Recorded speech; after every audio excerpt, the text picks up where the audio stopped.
शेतकऱ्यांसाठी मोठी आनंदाची बातमी राज्य सरकारच्या माध्यमातून देण्यात आली आहे। नुकसान भरपाईचे पैसे आजपासून पात्र शेतकरी बांधवांच्या खात्यावरती जमा होण्यास सुरू झालेले आहेत।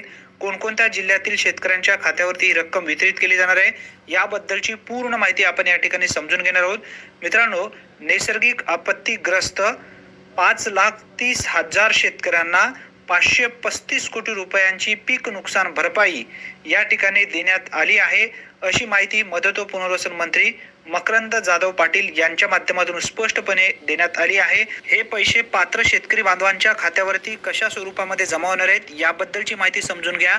नैसर्गिक आपत्तीमुळे बाधित झालेल्या शेतकऱ्यांना दिलासा देण्याच्या दृष्टीने राज्य शासनाने महत्त्वपूर्ण पाऊल उचलले आहे। या अंतर्गत 5,30,045 शेतकऱ्यांना 535 कोटी 65,74,893 रुपयांची मदत वितरित करण्यात आली आहे।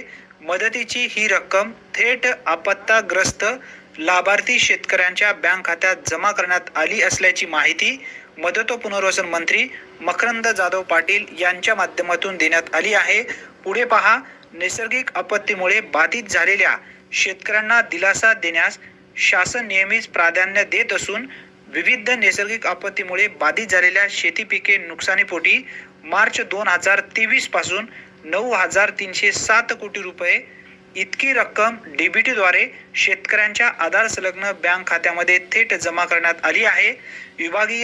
विभागाने शेतकऱ्यांची ई-केवायसी त्वरित पूर्ण करण्यासाठी विशेष मोहीम राबवली, ज्यामुळे प्रलंबित प्रकरणाची पडताळणी जलद गतीने पूर्ण करण्यात आली।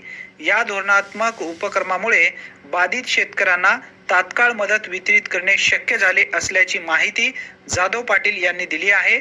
मित्रांनो, नैसर्गिक आपत्तीमुळे नुकसान झालेल्या शेतकऱ्यांप्रती राज्य शासन संवेदनशील असून ही भरपाई शासनाच्या आपत्कालीन प्रतिसादाची प्रतिबद्धता दर्शवते, अशी भावना मंत्री श्री जाधव पाटील यांनी व्यक्त केली आहे।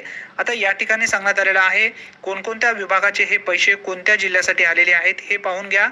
या मदतीमध्ये अमरावती विभागातील सर्व जिल्हे, छत्रपती संभाजीनगर विभागातील सर्व जिल्हे, कोकण विभागातील सर्व जिल्हे, नागपूर विभागातील सर्व जिल्हे, नाशिक विभागातील सर्व जिल्हे, पुणे विभागातील सर्व जिल्हे, असे हे सर्व जिल्हे राज्यातील जे पात्र असणार आहेत अशा पात्र लाभार्थ्यांच्या खात्यावरती ही रक्कम थेट डीबीटी द्वारे जमा केली जात आहे, अशी माहिती या ठिकाणी स्पष्टपणे देण्यात आली आहे।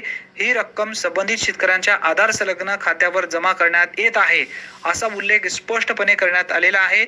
मित्रांनो, तुमच्या खात्यावरती सुद्धा ही रक्कम लवकरच जमा केली जाईल। लवकरात लवकर आपली केवायसी करून घ्या। एक केवायसी केल्यानंतर तात्काळ तुमच्या खात्यावरती ही रक्कम येणार आहे। त्यासाठी आपल्या गावातील तलाठी कार्यालयामध्ये जा, त्या ठिकाणी विकेसी नंबर घेऊन केवायसी करून घ्या। धन्यवाद।